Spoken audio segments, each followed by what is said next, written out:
अच्छा, तो question number 19 का स्टार्ट होगा कि ये कोलिनियर ऑलरेडी मौजूद है, ये कोलिनियर ऑलरेडी मौजूद है, सिर्फ हमें अभी करना यह है, हमें करना यह है कि इसको स्टार्टिंग प्रूफ करना है, मतलब स्टार्टिंग हम इसको 2 पॉइंट फॉर्मूले में रखते हुए सॉल्व करेंगे, ठीक है।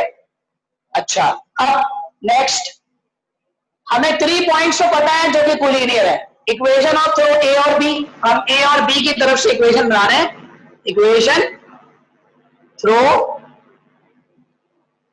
ए एंड बी। अगर मैं सी पॉइंट लेता तो मैं ए और सी तक के निकालता। अच्छा, y माइनस y1, y1 की जगह पर क्या आ गया, b आ गया, ठीक है। y2 minus y1, b dash minus b, x minus x1, x1 की जगह आ गया a और a डैश माइनस a। शाबाश, यहां तक कोई मसला नहीं होना चाहिए। स्ट्रेट बात है, हमने y और x जो के इक्वेशन के वेरिएबल होते हैं उसको छोड़ दिए, बाकी x1 y1 और x2 y2 की जगह a और b के पॉइंट पुट कर दी। अब बताओ इस कंडीशन पर जहां हमें बाकी पॉइंट बताए, ये इक्वेशन तो बन सकती है ना, अगर ये वैल्यूज नंबर्स में होती तो ये इक्वेशन तो आ चुकी होती, लेकिन हमें इक्वेशन थोड़ी प्रूफ करना है, हमें तो ये बात प्रूफ करनी है कि ये आंसर आया था। तो हम क्या काम करेंगे, हम जो ओरिजिन का पॉइंट पास हो रहा है हम वो x और y की जगह पर पुट करेंगे और ये चीज, ये कंडीशन लेकर आएंगे। कंडीशन में याद रखा करो हमेशा वो वेरिएबल नहीं होते जो इक्वेशंस के अंदर यूज हो रहे होते हैं x और y। कंडीशन का मतलब ये है कंडीशन के अंदर रिक्वायर्ड इक्वेशंस के वेरिएबल्स नहीं होने चाहिए। ए और बी इक्वेशन के वेरिएबल नहीं है, इक्वेशन के वेरिएबल कौन से हैं, x और y। तो अब आप इसके बाद जो वर्डिंग यूज करेंगे वो आप बताएंगे कि since line passes through the origin, line जो है वो कहां से पास हो रही है, ओरिजिन से। तो लिखना स्टार्ट करें। यहां तक की बात क्लियर है सबको कि हमने इक्वेशन कहां से कहां तक निकाली है, ए और बी। ये बात तो पता है कि तीनों पॉइंट क्या है, कोलिनियर है। आप चाहे तो ऊपर लिख सकते हैं it is given that all points are collinear, तीनों पॉइंट्स क्या है, कोलिनियर है। अच्छा, तो मैंने क्या बोला, the line passes through the origin, अगर ये ओरिजिन से पास हो रही है तो x की वैल्यू क्या है, 0 और y की वैल्यू क्या है, 0। तो y की जगह 0 माइनस b, x की जगह 0 माइनस a, 0 को हटा दिया तो क्या बचेगा, क्या बचेगा, minus B upon B dash minus B minus A upon A dash minus A, minus से माइनस कैंसिल। यहां तक की बात तो आसान से समझ में आ रही है, ठीक है। अब क्रॉस मल्टीप्लाई करेंगे, ए डैश माइनस ए वहां जाकर बी से मल्टीप्लाई हो जाएगा और बी डैश माइनस बी वहां जाकर ए से मल्टीप्लाई हो जाएगा। तो बी से जब A dash minus A multiply होगा तो यहां पर ए से B dash minus B multiply होगा। यहां पर मल्टीप्लाई कर रहा हूं, डायग्राम नहीं मिटा रहा, प्रूफ होने वाला है। ए डैश बी से मल्टीप्लाई होने के बाद क्या बन गया, A dash B, A B से मल्टीप्लाई होने के बाद बन गया A B, A B dash बन गया, सही है, और ए बी बन गया, ठीक है। अब इसमें क्या चीज कैंसिल हो रही है, इसमें ए बी से ए बी क्या हो गया, कैंसिल, क्योंकि सेम है बिल्कुल। अगर मैं ए बी यहाँ माइनस हो रहा है यहां पर उठा के ले आऊं तो प्लस में हो जाएगा, प्लस का मतलब है ए बी माइनस का और ए बी प्लस का कैंसिल हो गया।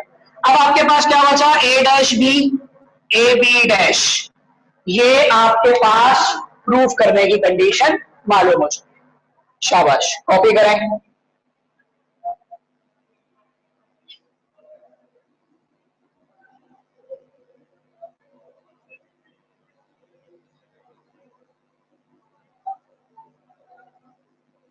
सवाल के अकॉर्डिंगली बात क्या हो रही है, find the equation of the straight line, find the equation of the straight line which passes through the point, मतलब एक ऐसी स्ट्रेट लाइन जिससे पॉइंट कौन सा पास हो रहा है, -3, 2, ठीक है। And is such that the portion of between the axis, between the axis मतलब एक लाइन जो के पॉइंट जिसका क्या है -3, 2, वो लाइन ऐसे बनेगी यहां पर,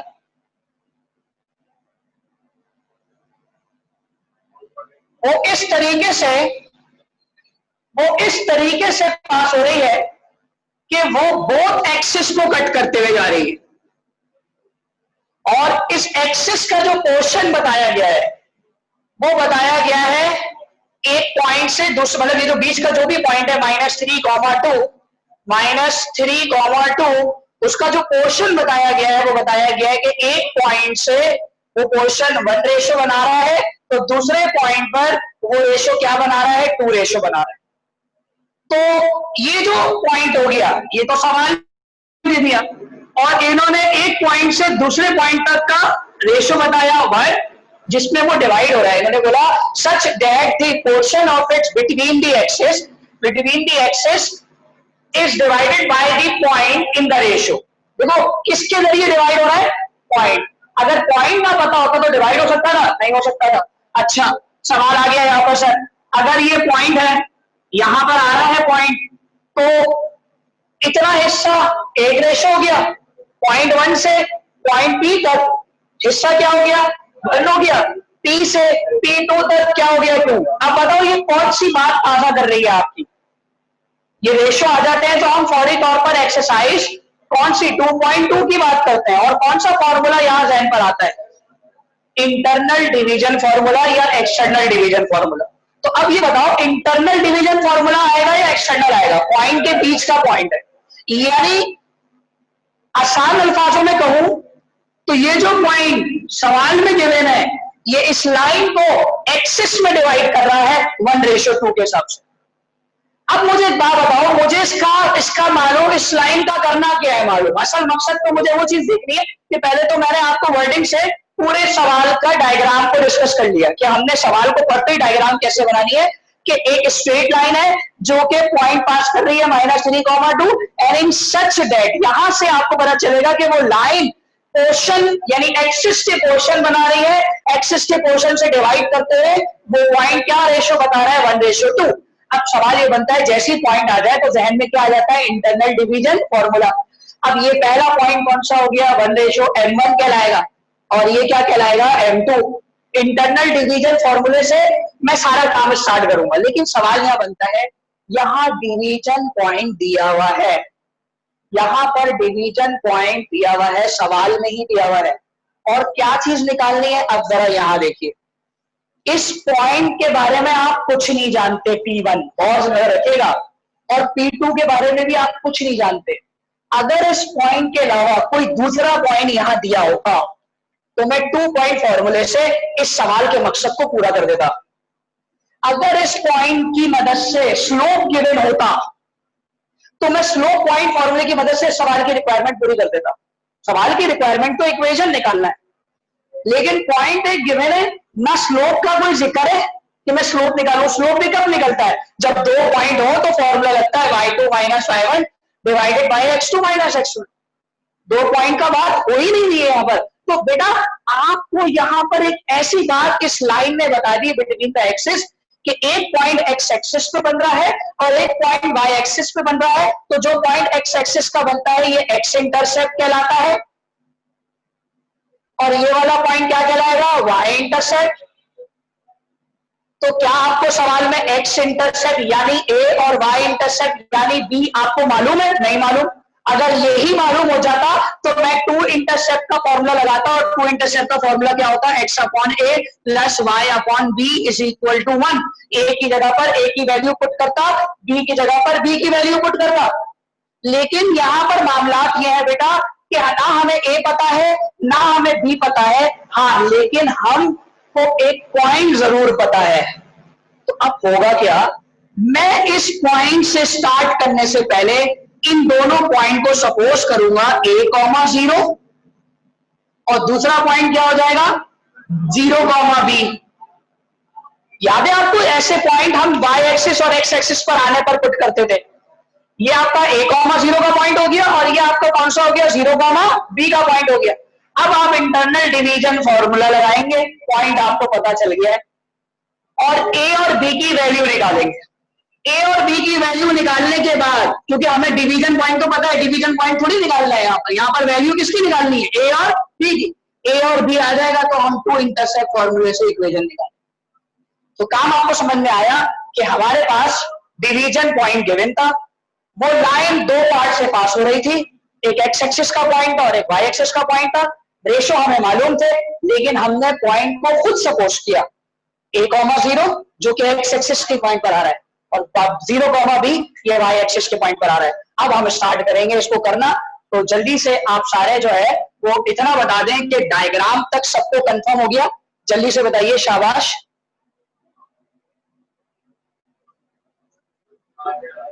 हाँ होने दो। चलिए स्टार्ट कर रहे हैं। Since T1 and T2 divides the point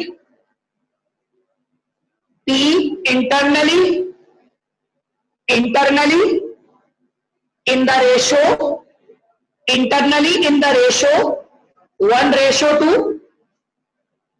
यहां तक के अल्फाज समझ में आ गए आप सबको जी।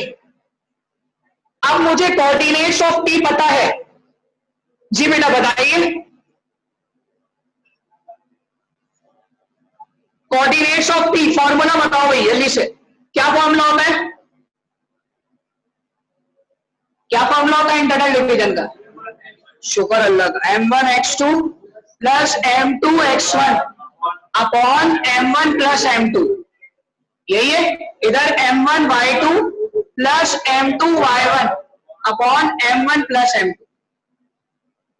ठीक है। अब एक बात बताओ जी, पॉइंट क्या है? पॉइंट आपके पास पहला पॉइंट क्या गिवन है P1 का, a,0, इसको नाम दिया x1 y1।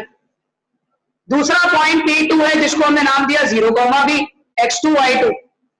यहां पर डिवीजन पॉइंट P भी पता है जो कि -3,2 है, ऐसा ही है -3,2, और वो हमें x, y की जगह पर पुट करना होता है हमें, ठीक है। मतलब डिवीजन पॉइंट हमें मालूम है। और रेशो कितना गिवन है, m1 रेशो m2 1:2। वैल्यूज को पुट करते हैं फॉर्मूले पर। जब फॉर्मूले में वैल्यू को पुट करते हैं तो P x, y की जगह आ गया -3,2, यहां आ जाओ।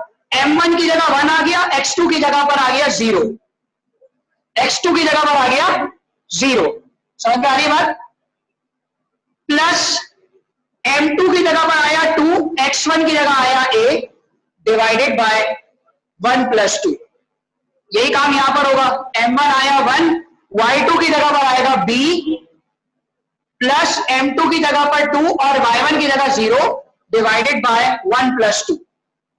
तो बचा क्या यहां पर, -3,2, यहां पर बचा क्या 1 0 0 2a/3, 0 को हटा दूं, 0 को हटा दूं, मैं डायरेक्टली क्या लिख सकता हूं 2a/3, और क्या लिख सकता हूं b/3, क्योंकि 2 0 सा क्या होगा यहां पर 2 0 का 0 होगा जी। किसी का कोई सवाल है जी? अब मुझे बताइए यहां तक किसी का कोई मसला है जी? हमने अभी तक क्या काम किया, हमने इंटरनल डिवीजन फॉर्मूला लगाया जिसमें डिवीजन पॉइंट हमें मालूम था, सही है, मतलब बीच का पॉइंट हमें मालूम था जो कि इंटरनल डिवीजन पॉइंट है। और ये भी कहा कि वो पॉइंट डिवाइड कर रहा है 2 पॉइंट से, उन 2 पॉइंट को हमने सपोज किया a,0 और 0,b इंटरसेप्ट की वजह से। अब हम बेसिकली -3 को x के बराबर कर देंगे, यानी x वाली चीज किसके बराबर होती है, x के। y वाली चीज किसके इक्वल हो जाएगी, y के। a की वैल्यू यहां से निकाल लेंगे, b की वैल्यू यहां से निकाल लेंगे, और दोनों को साथ में पुट कर देंगे, 2 इंटरसेप्ट फॉर्मूले से इक्वेशन फाइंड कर लेंगे। समझ में आ रही बात? अब सिर्फ वैल्यूज निकालना सिखा रहा हूं, अच्छी तरह वैल्यूज निकालना सीख रहे हैं आप, ताकि आपका काम आसान हो जाए। 3 मिनट अभी बहुत है इसमें, मतलब 3 मिनट का मतलब होता है कि कुछ 120 सेकंड का मुकाबला। हाँ 180 बहुत है यार, बहुत है। अब देखो भाई -3 बराबर है 2a/3 के, और 2 बराबर है b/3 के। बहुत आसान काम हो गया, 3 3 का 9, 9/2। a की वैल्यू क्या आई 9/2 माइनस का, और 3 2 जा 6, b की वैल्यू क्या आई 6। कोई मसला है यहां तक? अब क्या जाएंगे, equation of a straight line. अब इक्वेशन ऑफ स्ट्रेट लाइन निकालने जाएंगे, और इक्वेशन ऑफ स्ट्रेट लाइन के लिए हमें क्या पता है, हमें पॉइंट पता है, ए इंटरसेप्ट, एक्स इंटरसेप्ट और वाई इंटरसेप्ट।